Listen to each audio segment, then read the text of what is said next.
If you do anything with AI video, whether that's creating content, watching content, let's say you're reviewing security footage even, or analyzing drone clips, or just trying to pull insights from a long recording of a meeting presentation, and you don't want to watch the whole thing yourself. So you want to have AI analyze the video, right? And I'm not just saying read a transcript because there's a lot of tools that do that. I use Note GPT for that. It's really good, but I'd like to take that to another level and just do it right here within the AI itself. I think that's the goal. So this man here, David Gewirtz, I hope I'm saying that correctly. He wrote this article. I tested whether Gemini, ChatGPT, and Claude can analyze videos.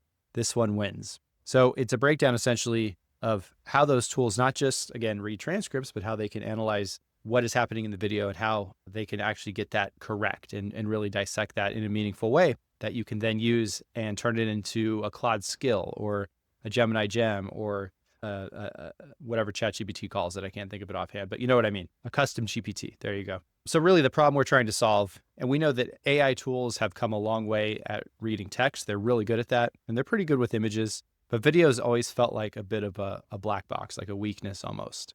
Can the AI actually watch it, or is it just reading YouTube's metadata and trying to transcribe it from that? The jury's out on what they're really doing there. So he used 3 videos for this test. The first was a YouTube video. So he took a full talking head educational video with audio. The second was an MP4 motion test for the DJI Neo 2 drone, which is a fantastic camera. And this one was silent. So there was no audio, no background noise. It was just him standing in a backyard using hand gestures to control the drone. So that's really testing the visual component of the AI. Can it look at what's happening in this video without hearing anything, and can it deduce what's going on based on that? The third was an original MOV file of a walk and talk about a YouTube posting strategy. So it's the same file that he uploaded to YouTube, used it locally, so there's no metadata or context for the AI to cheat off of. And then he took ChatGPT Plus, Gemini Pro, and Claude Max, which are all the paid tiers of those AIs. And he kept the prompt the same every single time, so he had that control environment. And all he said was, can you watch this video? And here are the results. So Claude, this is a tough one because I'm a huge Claude fan. I know many of you are. When he asked Claude to watch any of those 3 videos, it just straight up told him, nope, I cannot process video or audio content. No frames, no streams, nothing. So if video understanding is what you need right now, Claude is probably not going to get it done. Now, I know Claude is working on different ways to improve this. I'm sure they will. And there's MCPs you can connect to it to kind of work around it. But in its current out-of-the-box form, it's not really a go-to for this kind of video analysis. Gemini is a clear winner out of this. And this isn't terribly surprising, I guess, because 1, it's Google, and 2, of course, we have Google Veo, which is still one of the more preeminent video AI platforms. So there is that AI component baked into the cake. And of course, YouTube is run by Google. So you have all that kind of working in its favor. The interesting part, though, is that he found that Gemini won pretty convincingly. So he fed it a YouTube URL, 625 megabit MP4, and then a 1.65 kilobit MOV file, all directly in the browser. So there's no extra apps or setup involved. And it handled all 3, which is pretty extraordinary.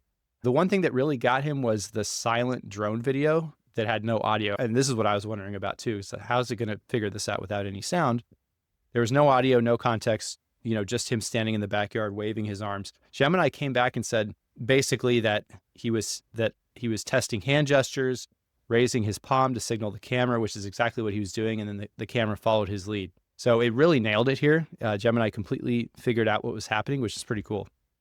That's genuinely impressive, honestly. For the educational video and the walk and talk, it was also pretty solid. It identified the sections of the video, reported on the specific points he made verbally, and it also understood the location he was walking in. The other cool thing was it time-stamped the key moments in the video. Now, if you know about YouTube, you know that having chapters for longer videos is really critical, helps users navigate through the video. So being able to do that was a really nice value add from Gemini. Now, the one place Gemini fell a little bit short here was with thumbnails. So when he asked to pull a frame and use its image generator to make a YouTube thumbnail in his specific style, it kind of went off the rails. It invented a random bearded guy and it misspelled some of the words. So for video understanding, Gemini is great. For creating images, it's not quite there yet.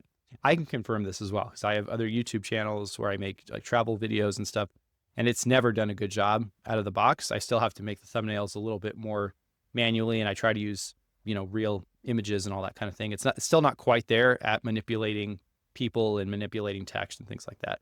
No doubt it will be, but it's not there yet. For ChatGPT, sort of yes, sort of no. So by itself, it didn't pass his test. It couldn't read the YouTube link. And while it could handle video in theory, there's a cap size of the video, right? So it could only handle, I think, up to 500 megabits of file size. And his files were much bigger than that. So it's really kind of a dead end overall. Now, where it gets interesting is if you pair it, ChatGPT, with Codex, which is OpenAI's agentic tool, kind of like a very handy coding assistant, sort of like, why am I blanking on this? Sort of like a Claude Code kind of a thing. He gave Codex that same drone video, and it came back and told him that there was a person in a residential backyard, and they gestured a few times, including a hand raise, and the camera moved around and keeping them centered. Same understanding as Gemini, but just through a different path. So it did get him that result, but he just had to work a little bit harder to do that. For the YouTube video, Codex actually wrote a Python script on the fly, which is pretty great. It installed a few libraries, and then it downloaded the video locally, so it could work on it, basically. It could work on it and analyze it.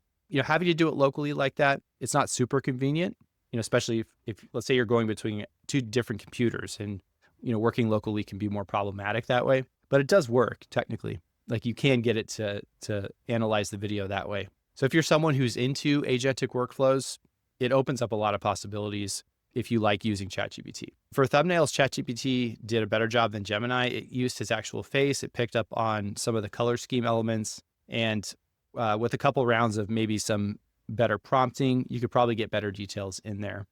So I think the biggest takeaway right now is Gemini is probably the easiest and most capable when it comes to video. And this is interesting because I know a lot of people are shying away from getting the $20 a month Gemini Pro package.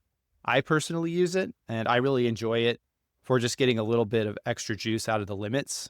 You can do a lot more with Nano Banana, which is still a prolific image generator. And then, of course, Google Veo, if you're doing anything with UGC ads or any video content using AI. Veo is still a pretty good tool for that. When it comes to Claude, I'll be honest, I was expecting a little better from them. But again, I think because of everything else you can do with Claude and how you can pair it with different MCPs, and you can pull in some AI, video editing resources like Remotion or Hyperframes into your Claude code. I still honestly will use Claude for some video analysis. Now, again, I'm more of just taking the transcript of a video and plugging it into Claude that way, but I still like to use it.